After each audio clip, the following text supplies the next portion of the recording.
Well, welcome, Gabby. It is so nice to see you. How are you today? I'm very well. It's lovely to be here. Thanks for having me. Well, thank you for joining me. So, just to give a little bit of background, we met each other years ago, didn't we, through a mutual friend. And we haven't actually seen each other, I think, for a very long time anyway. I would say about 10 years, yeah. Isn't it mad? Yeah, it's been ridiculously long. You haven't changed in terms of how you look. You look exactly the same from when I last saw you. But I got in touch with you because you are a children's nutritionist and you've also just launched your own company, Nutrition Academy. So we're going to be talking about children's nutrition today. And it's a topic that fascinates me. Nutrition in general just fascinates me. But I don't know whether I'm the same as other people listening today. I also find it a bit of a minefield when it comes to children's nutrition. You're trying to juggle a busy lifestyle. You're trying to give them as many of kind of the healthy options as possible, but everything can get kind of washed away very quickly just with kind of running around and the chaos that comes day to day. So I'm really excited about you sharing your experience, your own expertise, and also any tips or tricks that you might have along the way. So we're going to kick off with what is a children's nutritionist and what are you doing with your work, Nutrition Academy? So children's nutrition, I suppose we're helping children be as healthy as they can be, really. And people will often want to talk about issues that they might be having. And for us, because I've teamed up with a neuroscientist and my business partner, Agnieszka, is a neuroscientist, we're specifically at the moment focusing on children's brain health. So it might be around concentration, it might be around sort of learning and mood.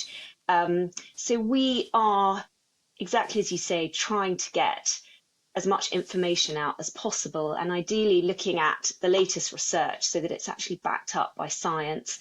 Because I think there's lots of people on the internet talking about lots of things. Often it can be quite contradictory or doesn't really make much sense or doesn't feel like it can be sort of translated into everyday life. Both Agnieszka and I are mums and we are kind of living it with our own children and we want to kind of navigate people through.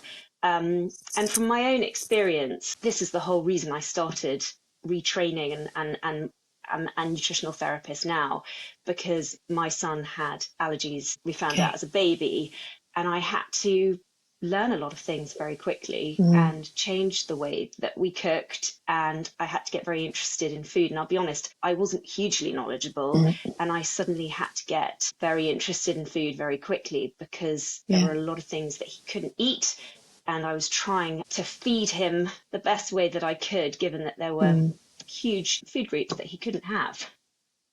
What allergies did he have then? What couldn't he eat? So he couldn't eat milk, so dairy was out, and he couldn't have egg. So wow, okay. So I had to really rethink and sort of investigate different milks, and I was just concerned that he wasn't getting all the nutrients that he needed. So I spent a lot of time doing reading and looking into it, and eventually I just thought, I've got to do this full time. I've got to really sort of dedicate myself to this because it became a real passion and I felt like I'd learned so much and that I could really share that knowledge with other people. Absolutely. I think when it becomes your day-to-day life, you live it, don't you? And for you to become so passionate about it as well, it's important that you can then almost kind of share that not only with your family members, but, really give advice to people out there just wanting some direction, needing some tools to navigate, whether it is an allergy or whether it is, you talked about children's brain health, how important it is to be getting those nutrients into them at such a young age. I just want to touch on a couple of things that you said. It's trying to make things from scratch, and trying to come up, with kind of healthy options. Now, I think a lot of us will agree that food it's a very collective activity, the eating and the cooking of it, and it should be fun and it should be inspiring. However, the reality of that can be very, very different day to day, can't it? The children and us as parents have very, very busy lives. So when something becomes part of a routine, it can become hard work, it can become boring. So what are the easy wins when it comes to supporting our children when we're all literally going in different directions? I mean, I would say one of the sort of silver linings for me personally in terms of having this allergy, and there were lots of things that were really, really difficult, don't get me wrong, Mm. was that I had to really start thinking about food, particularly when we were going places. So birthday parties and things were a Yeah. nightmare for us. He couldn't have the pizza, he couldn't have the ice cream, he couldn't have, the birthday cake, all of it. Yeah. And so I got very good at planning. So it's not a particularly sexy answer, I'm afraid, but I would say planning is a huge part of it, and actually sitting Yeah. down. You don't have to plan the whole week, but planning changed everything. In as Yeah. much as if you can think about, as I said, it doesn't have to be every night of the week's supper, for example. But if you've got the ingredients and you kind of know roughly what you're doing, Mm. it's much easier in that moment where you might otherwise reach for something that you can whack in the oven, to have those things available and Completely. think, yes, I've got those things, and actually this isn't a long recipe. This is going to take me 15-20 minutes to do, and I can Yeah. put that together. And there are some, great shortcuts, and there's lots of things that are sort of half done for you, if that makes sense, Okay. that you can use. There's some lovely pasta dishes and rice dishes, and you don't have to be sitting there chopping and planning continuously for these meals. But I would say get organized would be one. And Okay. if you can Yeah. do a bit of batch cooking, that was probably the biggest thing for me. Yeah. But I know that's probably not the sort of the most fun answer. That's perfect. You talked about using jars of, Yeah. of sauces. That's great actually, because there is so much on our shelves, and we'll talk about food labeling in a bit, but Mm-hmm. if it's not high in sugar in particular, I imagine, these are things that we can use. There is so much variety out there now. If it is a case of putting a nutritious kind of veg pack jar of sauce on some pasta, then you're doing okay. Yeah, I you're don't, right. we can't kind of beat ourselves up, can we? About not getting it right every day. But if we can do maybe 80, isn't it the 80-20 rule, when you do well 80% of the time and then 20% you just kind of wing it?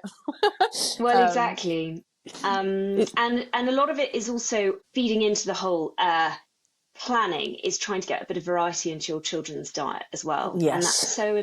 important for the gut microbiome. And I don't know, you may be aware already of the kind of the Zoe project and what Professor Tim Spector's doing, Well, what will about you just, yeah, will you give a bit of information about that for those that well, don't know about that? he talks about the 30 plant foods a week, and 30 feels so daunting and sort of, Yeah, oh my goodness, because most of us don't manage 5 a day. yeah. That sometimes feels like a stretch. But actually, what that 30 represents is 30 plant foods. So it includes things like your mixed herbs that you might sprinkle into the spag bowl. It includes, Okay, things like popcorn and dark chocolate, as well as obviously the fruit and veg. So it's not a thing that's sort of plant related. So the oats in your porridge would count as a plant food. So actually, when you oh start wow, breaking okay. it down like that, it becomes a lot more achievable, rather than thinking, gosh, I've got to have broccoli and beans and peas all, kind of piled up. That feels huge. But actually, what we need variety in our diets to have a Yeah. healthy microbiome, and then there's the gut-brain axis, which means that the brain is functioning at its best as well. So it's about trying to get as much variety into your diet, and again, that goes back to a bit of planning as well. So, for example, if your child always has a banana at breakfast, that's fantastic, but you might want to then do an apple the next day or a satsuma the next day, and Sure, rotate it, rather sure. than always having the beans and the broccoli at Yeah, dinner. And obviously, if you're home cooking and you can put in the herbs and the spices, that's going to up absolutely. the, it might be a sprinkle of cinnamon on the porridge, So it's not, Wow. it's not completely beyond our reach. That is really reassuring, because you're absolutely right. When you hear 30, you're like, oh my gosh, how? How is this going to work? That's so interesting. You mentioned popcorn and dark chocolate. What, does that count as part of the variety According of 30? to this particular, according to the Zoe project, those two. So dark chocolate's absolutely full of magnesium and is, cocoa beans, and I would say as long as it's over 70%, it's fantastic. Okay. That can be included. And then popcorn's absolutely full of fibre, and very good for the gut, Interesting. depending on which popcorn you've got. But obviously, if you're doing it, if it's not the one that's covered in caramel everything else. But if you're Interesting. making it, it's great. My gosh, my children are going to be ecstatic when I turn up with popcorn and admittedly kind of slightly darker chocolate than they're used to. But that is fascinating to know. So I think it's going to lead on really nicely onto, and I don't like using the word diet generally because I think it can conjure up kind of quite negative connotations. But is there, when it comes to our children's nutrition and their mental health, is there a perfect diet? So I think it's very difficult to talk about a perfect diet because we're all kind of, without sounding too woo-woo about it, we're all on our own journey, and we have, food is influenced by a lot of different things. So we all have our own personal preferences and thoughts around food. So I wouldn't like to say that there's one diet that everyone needs to be eating, but certainly, and this was something when people are in clinic that we talk about, there are certain principles to having a sort of healthy diet that we like to include. So and would recommend. So part of that, as I've mentioned, is having a wide variety of kind of fruit and veg, and colour is really important. That's another one that we sort of talk about, and having a colourful plate, which was something certainly I didn't know growing up. But actually it's quite a nice one to remember. So sometimes we talk about having a traffic light, have you got something red, green and sort of orangey yellow on your plate? Or you can get these sort of lovely charts that you can have up on your fridge where you can sort of look at all the different colours of the different fruit and veg and try and tick off lots of different colours, because that again will help the microbiome, because the microbiome wants to have lots of different things. So I'd say that would be one. I mean, cooking real food, trying to minimise these ultra processed foods. And as you say, it's not saying you can't have them, but certainly trying to get to this 80-20, so that 80% of the diet is going to be home cooked, having a bit of variety so you're not eating the same things. And the other thing that I often say is kind of look for the protein on your plate, which often is lacking, particularly around breakfast. That's definitely a topic where I struggle with. Just to give some background, we always have, during the term time, we always have breakfast on the go, and it's trying to find something that is going to sustain them until lunchtime, that is practical for the car, but it's not high in sugar, which I do find very, very tricky. A lot of the cereals are just high in sugar. So I would love your opinions on what is a great breakfast to give our children in the morning.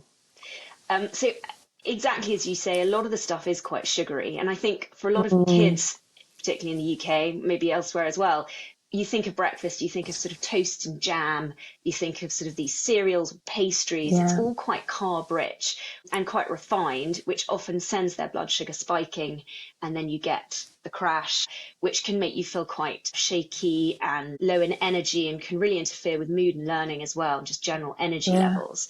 So I would say, again, look for the protein on your plate, and it's something that is often lacking in breakfast, that particular meal. And there's lots of different ways that you can do it, and it doesn't have to be sort of sitting down to a big omelette in the morning, particularly as you say, if you're in the car.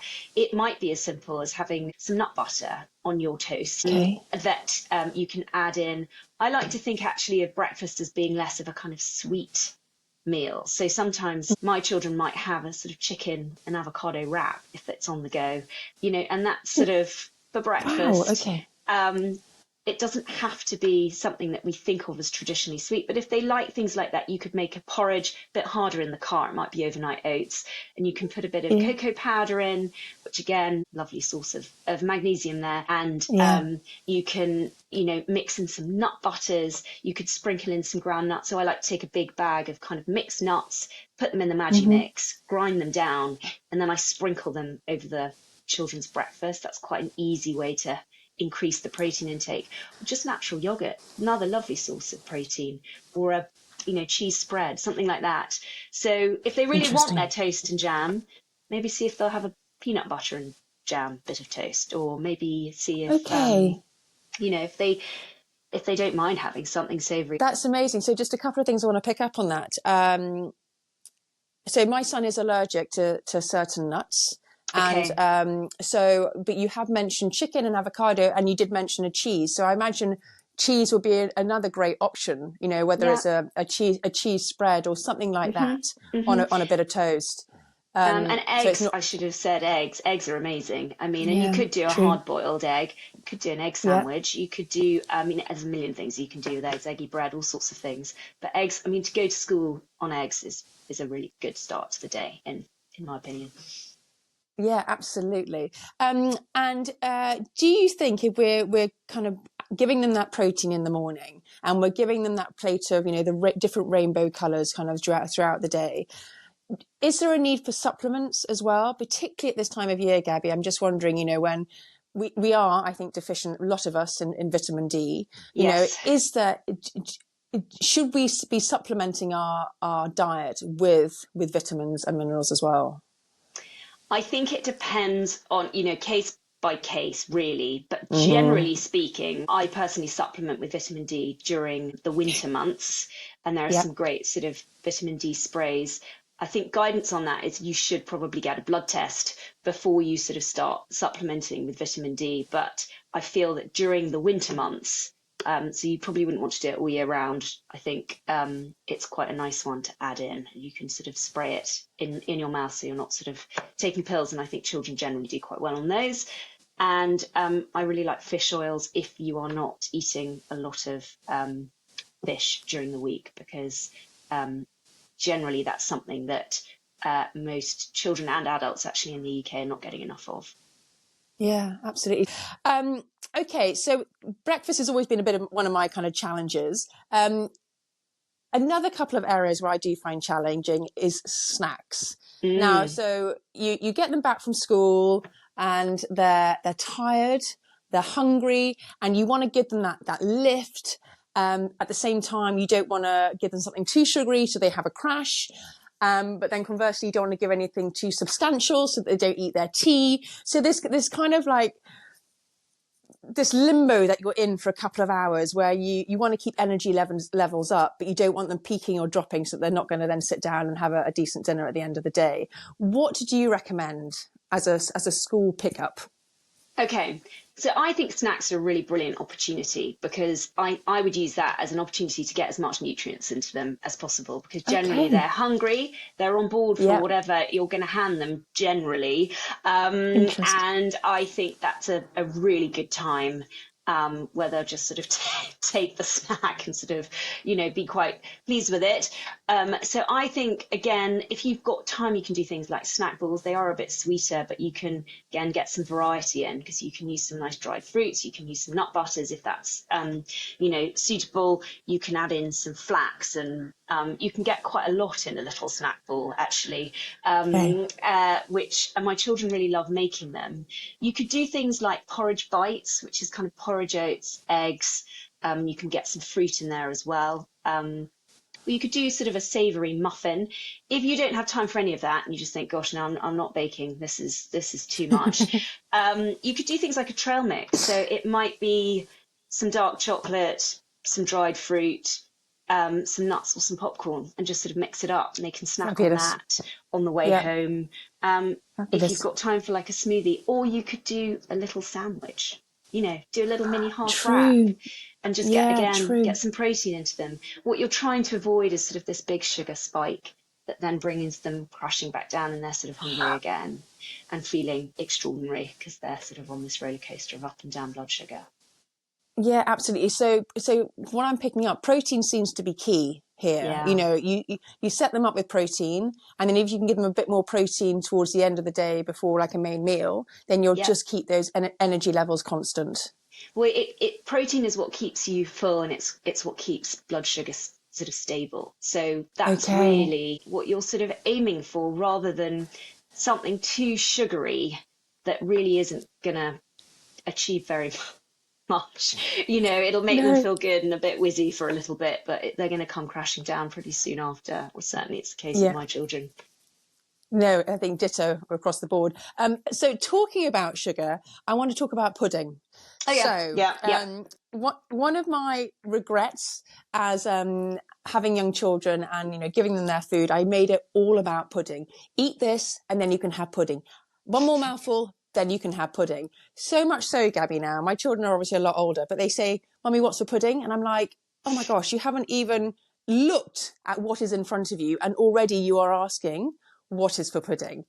So if you're in my position where you want them to maybe just appreciate, maybe I'm asking too much, but to appreciate a little bit more what is in front of them and to take the emphasis away from pudding, how do you do that? And then also, what puddings can you suggest that aren't laden with sugar, that are gonna, you know, send them running around their bedrooms when they should be in bed? First of all, I think this is quite a common thing, so I wouldn't, worry too much. I think a lot of parents are in a similar position, and I would use it as a bit of an opportunity, because a bit like the snacks, they're on board for pudding, they're ready. What's for pudding? Okay. Yes, so you can exactly. kind of use it to your advantage in a way. So just sort of starting with what I would do for less sugary puddings. I mean, the thing I would be steering away from is the sort of ultra processed, really sort of packaged puddings. I mean, I'm not saying don't have them, but I would say have it, if you're going to shift your focus onto one or the other, I would move it away from those. And again, back to the 80-20 rule. So it's not to say you can't have them ever, but I would go for sort of, I quite like DIY pudding. So a bit of natural yogurt on the table, and then they might be able to add certain things, nuts, a selection of fruit, and sort of build it themselves. You can also turn that into a sort of ice cream quite quickly. Mash up some banana and put it through some, natural yogurt. Put it in the freezer for a little bit. Or some berries. Frozen berries are amazing because they're really versatile, and you can, you've always got them. They're a lot cheaper as well. You can turn those into all sorts of lovely toppings to things.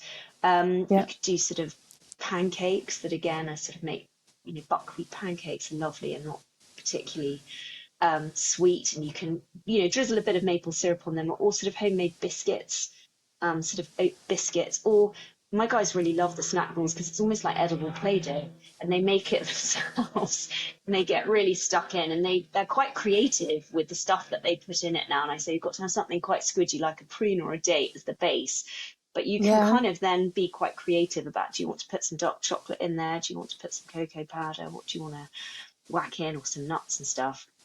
So I would use it as an opportunity to increase that variety. You might not be able to feed them prunes normally, but you might be able to get it in a snack ball, or you might be able to hide some of these more helpful ingredients in, and maybe put in some nice cinnamon or some other spices that they might not be so up for otherwise.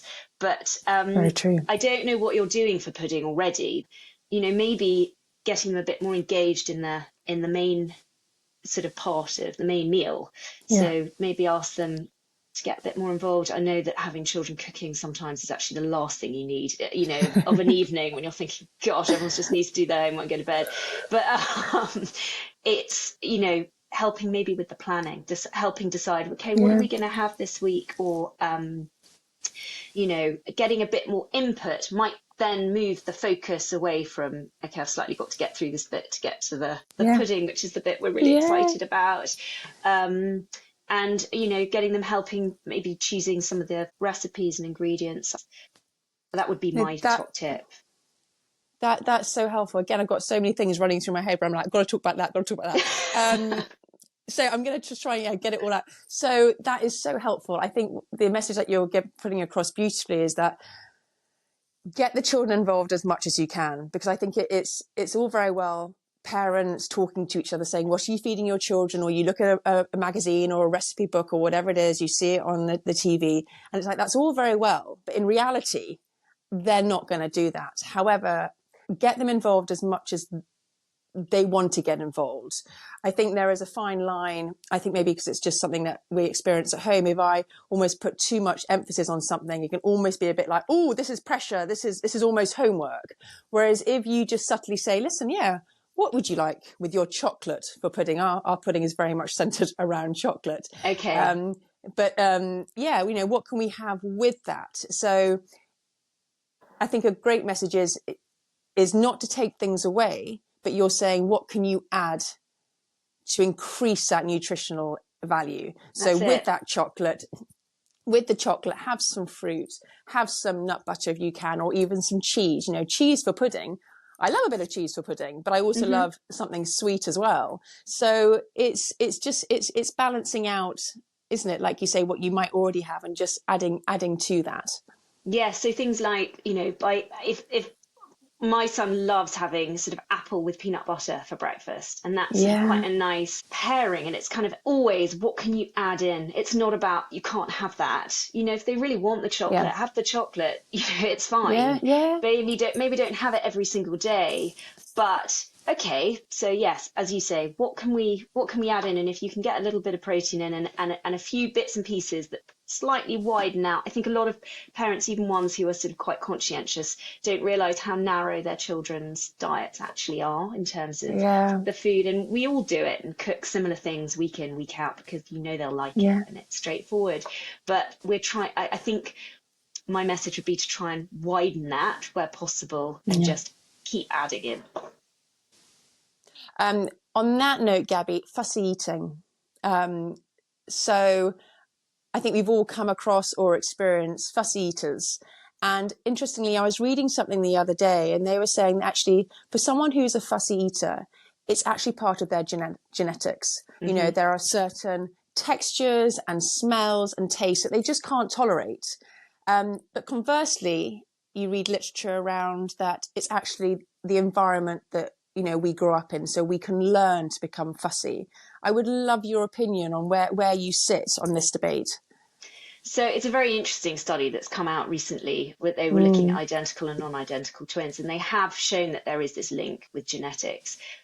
My view on this, as a nutritional therapist, is that yes, it's a really interesting study, but we all inherit genes that are less helpful. And the way that it's often described is that genes load the gun, but environment pulls the trigger. So actually your environment can then have an impact on whether or not those genes are fully expressed.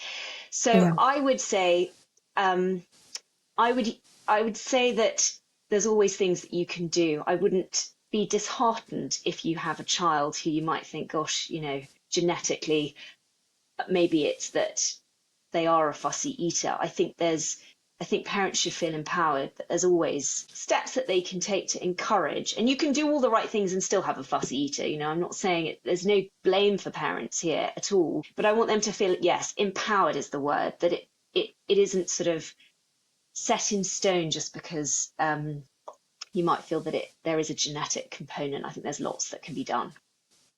Are there a kind of one or two things, like tips that you could give us? What can we do then to support that fussy eater? Because you don't want to give them that label. I think as soon as you say, oh, you're a fussy eater, it's almost an excuse for them not to eat certain food. Yes. So what do you recommend? If you've got a child that will either only eat a particular, not necessarily food group, but just a certain standard of food, or they're not willing to try anything new, what do you suggest we do?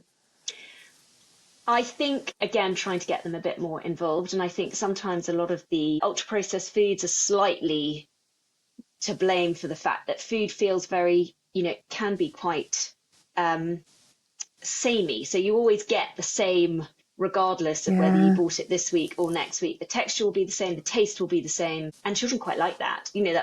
That's quite nice to have something that's predictable and the same. Whereas sometimes home cooking is a bit more haphazard, and it might not taste. The pasta this week might be a bit different to the pasta that I did last week, even though I've made it the same way.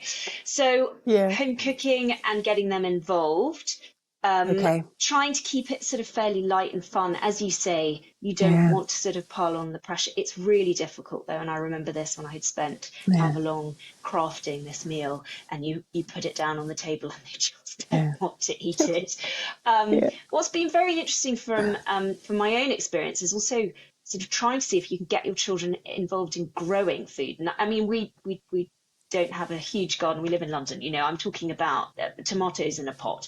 It doesn't have to be anything major, but food that otherwise they wouldn't have tried. And my children are part of a gardening club at school, and it's amazing hearing the stuff that they will try at gardening club that if I put that on their plate, otherwise they probably wouldn't. So, and also sort of trying to do it quite gently so it's not the entire meal. You know, it might be one thing that's new and you might keep Okay. that quite separate, and then or they might have a choice. Okay, well, let's try something new, and you can choose. It will be an option of these three.